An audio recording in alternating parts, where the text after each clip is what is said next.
Philippians, another letter written by Paul to the church at Philippi.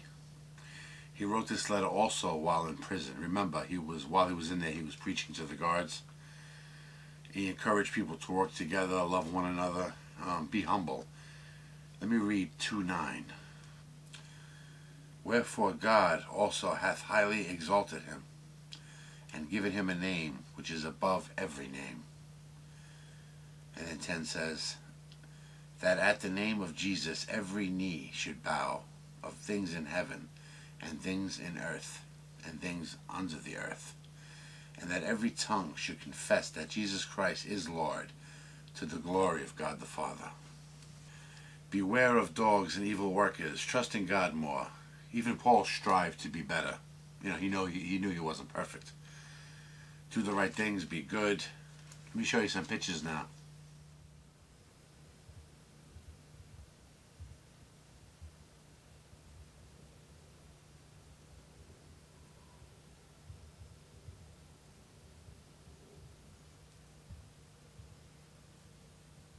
Colossians, another letter written during Paul's first captivity in Rome to the Christians at Colossae.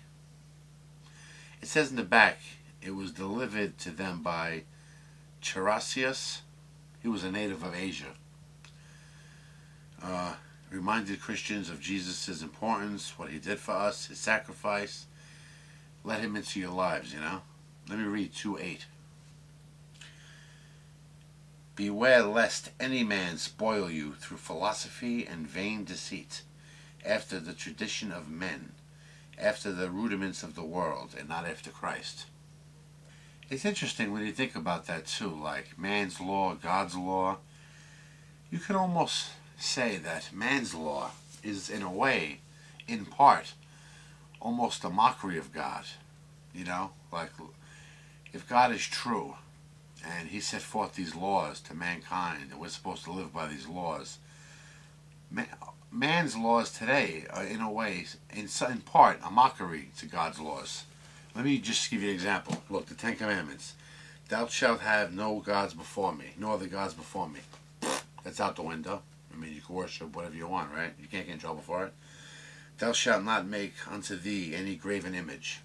Out the window. You can do what you want. Thou shalt not take the name of the Lord of God in vain. That's way out the window.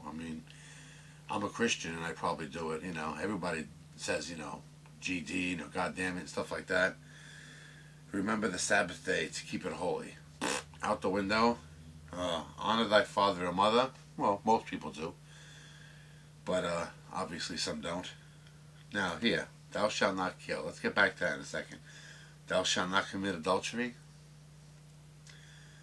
Not really, there's no law against it. Really, right? Maybe in some parts of the country, I don't know. Thou shalt not steal. That's a man's law. Thou shalt not bear false witness. You could get in trouble for that, for lying and stuff. Thou shalt not covet. I guess you can't control that. People want what they want. But look at that. Out of all these 10 commandments, the only ones really that you can go to jail for, I think, are thou shalt not kill, thou shalt not steal, and maybe you can get in trouble for false witness. But think about that too.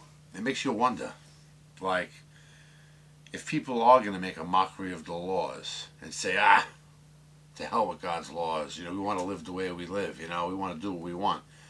But then somebody will say, yeah, but wait a minute. Then that means if we're going to knock all the laws, then they can steal from us. All right, leave that one, we'll make that a law. Even though it's from the 10 Commandments, we'll make that a man's law too. You can't steal. Yeah, but how about, murder and stuff? If we don't take that, if we don't adopt that law too, then people can kill us. All right, put that one in there too. You can't murder, and false witness. We don't want nobody lying. It's just interesting how, the Bible does speak of man's law and God's law and, this and that. And you can see how the law, man's law, we did obviously adopt some of God's laws into man's law, but still, for the most part, man's law is a mockery of God's, direct, laws and rules and stuff. If you believe in that kind of thing. We ought to think of heaven, like that's our goal. Not really the pleasures of earth. I guess we're supposed to enjoy earth too. But always set your sights on heaven. That's like the goal of, in our life, to make it there, honor God for what He done for us. 4 is interesting too. It mentions lots of names. Let me read some. I guess these are members and supporters and, people in their group back then. But I'm not going to say the context. It's very short. You can read it yourself. It's 4 of Colossians. But if I was to read the names it mentions, Teratius, he was the one who delivered this letter to the Christians. It mentions Onamius, Barnabas, Horatius, Marcus, Jesus, which is called Justus, Justus, Euaphraius, Luke, the beloved physician, and Demas salute you. It's interesting. I like these letters because it really does show, the origins, the starts of it all. It adds some kind of truth to it when you see these names and other stories and parts of the Bible back up this part here. It's interesting. Like I said, if you don't want to believe, you're not going to believe. But it's kind of, at least it's pretty cool.